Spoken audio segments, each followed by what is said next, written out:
Hello my dear brothers and sisters, ನಮ್ಮ ನಂಬಿಕೆಗೆ ಸ್ವಾಗತ ಸುಸ್ವಾಗತ.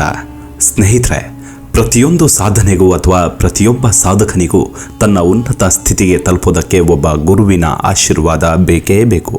ಅದನ್ನು ನಮ್ಮ ಸನಾತನ ಧರ್ಮದಲ್ಲಿ ಗುರು ದೀಕ್ಷೆ ಅಂತ ಕರೀತಾರೆ.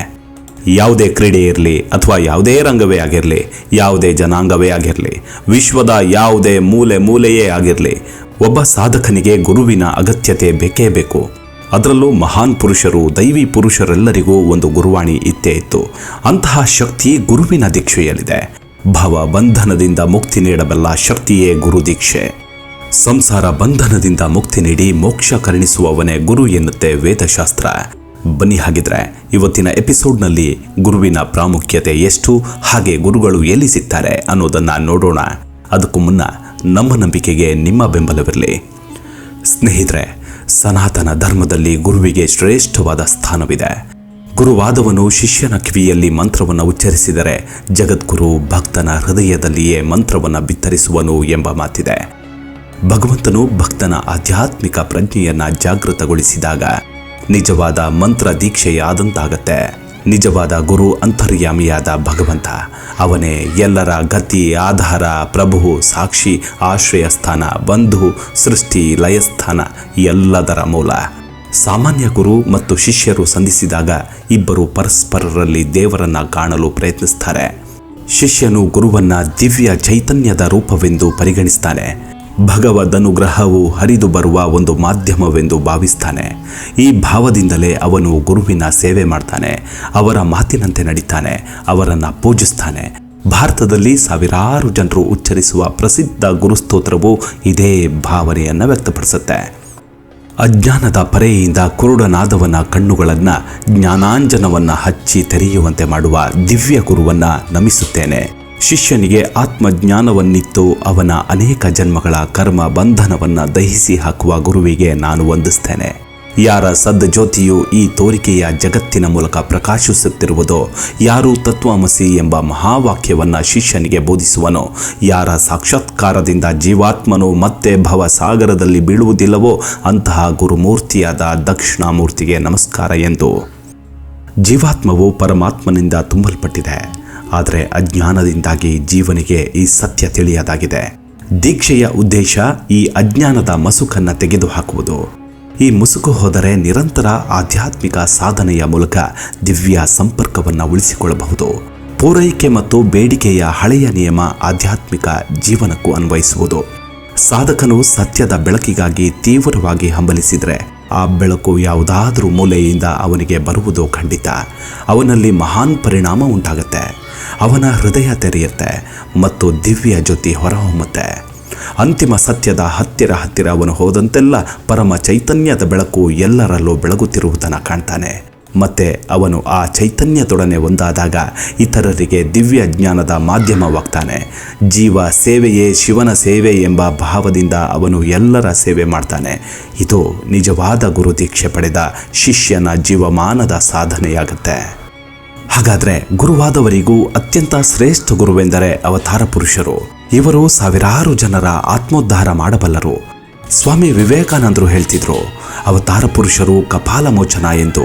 ಅಂದರೆ ಜನರ ವಿಧಿಯನ್ನೇ ಅವರು ಬದಲಾಯಿಸಬಲ್ಲರು, ಅವರ ಹಣೆ ಬರಹವನ್ನೇ ಅಳಿಸಬಲ್ಲರು. ಸಾಮಾನ್ಯ ಗುರುಗಳಾರಿಗೂ ಇಂತಹ ಪರಿವರ್ತನಾ ಶಕ್ತಿ ಇರೋದಿಲ್ಲ. ಯೇಸು ಕ್ರಿಸ್ತ ಸಾಮಾನ್ಯ ಮೀನು ಹಿಡಿಯುವವರಿಗೆ ತನ್ನ ಸ್ಪರ್ಶದ ಮೂಲಕವೇ ಸಿದ್ಧಿಯನ್ನಿದ್ದ. ಪಾಪಿಗಳನ್ನು ಪರಿವರ್ತಿಸುವ ಶಕ್ತಿ ಅವನಿಗಿತ್ತು. ನಿನ್ನ ಎಲ್ಲ ಅಪರಾಧಗಳು ಕ್ಷಮಿಸಲ್ಪಟ್ಟವು, ಶ್ರದ್ಧೆ ನಿನ್ನನ್ನು ಪೂರ್ಣಗೊಳಿಸಿತು, ಶಾಂತಿಯಿಂದಿರು ಎಂದು ಅವನು ಹೇಳಿದಾಗ ಅವರೆಲ್ಲ ಕೂಡಲೇ ತಾವು ಪರಿಶುದ್ಧರೆಂದು ಭಾವಿಸಿದರು. ಆದರೆ ಅಂತಹ ಯೇಸು ಕೂಡ ಆಧ್ಯಾತ್ಮಿಕ ದೀಕ್ಷೆ ಪಡೆಯಬೇಕಾಯಿತು. ಅದು ನಡೆದದ್ದು ಜೋರ್ಡಾನ್ನಲ್ಲಿ. ಭಗವತ್ ಚೈತನ್ಯವು ಪಾರಿವಾಳದ ರೂಪದಲ್ಲಿ ಆಕಾಶದಿಂದ ಕೆಳಗಿಳಿದು ಬಂದು ಯೇಸುವಿನ ಎದೆ ಹೊಕ್ಕಿಬಿಡ್ತು.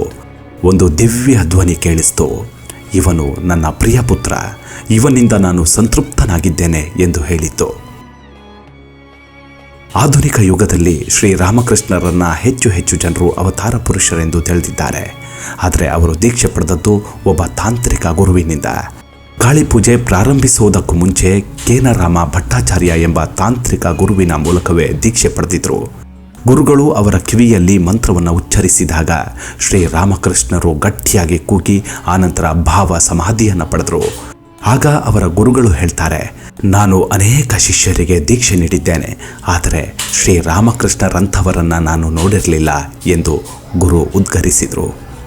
ಹೀಗೆ ರಾಮಕೃಷ್ಣರು ತಮ್ಮ ಶ್ರೇಷ್ಠ ಶಿಷ್ಯ ವಿವೇಕಾನಂದರಿಗೆ ರಾಮ ಮಂತ್ರವನ್ನಿದ್ದಾಗ ಆಧ್ಯಾತ್ಮಿಕ ಭಾವೋದ್ವೇಗದಿಂದ ಮೈಮರೆತು ವಿವೇಕಾನಂದರು ಕೆಲವು ಗಂಟೆಗಳು ಅದೇ ಸ್ಥಿತಿಯಲ್ಲಿದ್ದರು. ಮುಂದೆ ಮಹಾ ಆಧ್ಯಾತ್ಮಿಕ ಶಕ್ತಿ ಪುಂಜವಾದರು. ಹೀಗೆ ವಿವೇಕಾನಂದರು ಅಮೆರಿಕಕ್ಕೆ ಹೋಗುವ 1 ವರ್ಷದ ಮೊದಲು ಅಂದರೆ 1892ರಲ್ಲಿ ಮದ್ರಾಸಿನಲ್ಲಿದ್ದಾಗ ಅಜೇಯವಾದಿಗಳಾದ ಪ್ರೊಫೆಸರ್ ಒಬ್ಬರು ಧರ್ಮದ ಸತ್ಯತೆಯ ಬಗ್ಗೆ ಇವರೊಡನೆ ವಾದ ಮಾಡಿದರು. ಆಗ ವಿವೇಕಾನಂದರು ಅವರನ್ನು ಸ್ವಲ್ಪ ಸ್ಪರ್ಶಿಸಿದ್ರು ಅಷ್ಟೇ. ಕೂಡಲೇ ಆ ಅನ್ಯ ಧರ್ಮೀಯ ಪ್ರೊಫೆಸರ್ ಪರಿವರ್ತಿತರಾದರು. ಮುಂದೆ ಆ ವ್ಯಕ್ತಿ ಪ್ರಪಂಚವನ್ನು ತ್ಯಜಿಸಿ ಸಂತರಂತೆ ಬಾಳಿ ಕಣ್ಮರೆಯಾದರು. ಆದರೆ ನಿಜವಾದ ಗುರು ನಮ್ಮ ಮನಸ್ಸಿಗಿಂತ ಮಿಗಿಲಾಗಿ ಸಿಗಲಾರ ಎಂದಿದ್ರು ಸ್ವಾಮಿ ಬ್ರಹ್ಮಾನಂದರು. ಮಾನವ ಗುರು ಯಾವಾಗಲೂ ಸಿಗೋದಿಲ್ಲ. ಗುರುವಿನ ಉಪದೇಶ ಮತ್ತು ಆಶೀರ್ವಾದಗಳನ್ನು ಪಡೆಯುವ ಸೌಭಾಗ್ಯವಿದ್ದರೂ ನಮಗೆ ಬೇಕಾದವನು ದೊರೆಯುವುದಿಲ್ಲ. ಆದರೆ ಆಂತರಿಕ ಗುರುವಾದ ನಮ್ಮ ಪರಿಶುದ್ಧ ಮನಸ್ಸು ಯಾವಾಗಲೂ ನಮ್ಮೊಂದಿಗಿರುತ್ತೆ. ಪ್ರಾರ್ಥನೆ ಧ್ಯಾನಗಳ ಮೂಲಕ ಮನಸ್ಸು ಪರಿಶುದ್ಧವಾದಾಗ ಅದೇ ಒಳಗಿನಿಂದ ಮಾರ್ಗದರ್ಶನ ನೀಡುತ್ತೆ. ನಿಮ್ಮ ದೈನಂದಿನ ಕಾರ್ಯಗಳಲ್ಲಿಯೂ ಈ ಆಂತರಿಕ ಗುರು ಮಾರ್ಗದರ್ಶಕವಾಗುತ್ತೆ ಮತ್ತು ನೀವು ಗುರಿ ಸೇರುವವರೆಗೂ ನಿಮಗೆ ಸಹಾಯ ಮಾಡುತ್ತೆ ಎಂದಿದ್ರು. ಹಾಗಾದರೆ ಇದರ ಅರ್ಥವೇನು? ಮನಸ್ಸು ಹೇಗೆ ಅಂತರ್ಗುರುವಾಗುತ್ತೆ? ಗುರುವಿಗೆಲ್ಲ ಗುರುವಾದ ಜ್ಞಾನಮಯನಾದ ಪರಮಾತ್ಮ ಈ ಎಲ್ಲರ ಹೃದಯದಲ್ಲೂ ನೆಲೆಸಿರ್ತಾನೆ. ನೈತಿಕ ಜೀವನ, ಪ್ರಾರ್ಥನೆ, ಧ್ಯಾನಗಳ ಮೂಲಕ ಮನಸ್ಸು ಪರಿಶುದ್ಧವಾದಾಗ ಅದು ಆಂತರಿಕ ಭಗವ ಜ್ಯೋತಿಯೊಡನೆ ಸಂಪರ್ಕವನ್ನು ಪಡೆಯುತ್ತೆ. ಶುದ್ಧ ಮನಸ್ಸು ದಿವ್ಯ ಜ್ಞಾನದ ಹರಿಯುವಿಕೆಗೆ ನಾಲೆಯಂತಾಗುತ್ತೆ. ಅದು ಆಧ್ಯಾತ್ಮಿಕ ಮಾರ್ಗದರ್ಶನವನ್ನು ನೇರವಾಗಿ ಗುರುಗಳೆಲ್ಲರ ಗುರುವಿನಿಂದ ಪಡೆಯುತ್ತೆ. ಈ ರೀತಿ ತೆರೆದ ಮನಸ್ಸು ಅನೇಕ ಮೂಲಗಳಿಂದ ಸಲಹೆ ಪಡೆಯಬಹುದು.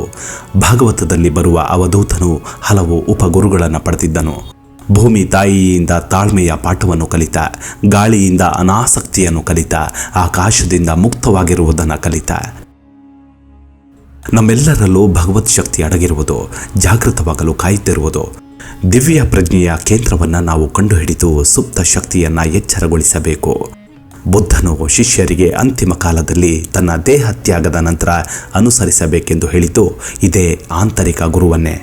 ನಿಮಗೆ ನೀವೇ ದೀಪವಾಗಿ ಆತ್ಮ ದೀಪೋಭವ ಎಂದು ಅವರಿಗೆ ಉಪದೇಶಿಸಿದ. ಆದರೆ ನಮ್ಮನ್ನು ನಾವು ಮೋಸ ಮಾಡಿಕೊಳ್ಬಾರ್ದು. ನಮಗೆ ನಮ್ಮ ಮನಸ್ಸೇ ಗುರು. ಎಲ್ಲ ಕಡೆಯಿಂದಲೂ ಸಲಹೆಗಳನ್ನು ಪಡಿತೇವೆ ಎಂದು ನಾವು ಭಾವಿಸಬಹುದು.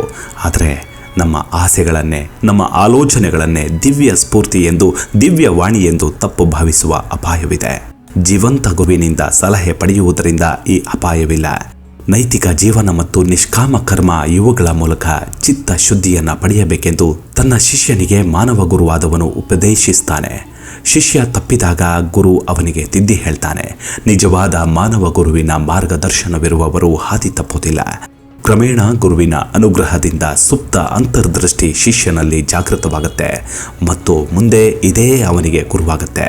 ತನ್ನ ಮನಸ್ಸೇ ಗುರುವಾಗುವುದೆಂದರೆ ತನ್ನನ್ನು ತಾನೇ ಸರಿದಾರಿಯಿಂದ ರಹದಾರಿಗೆ ಕೊಂಡೊಯ್ಯುವುದು.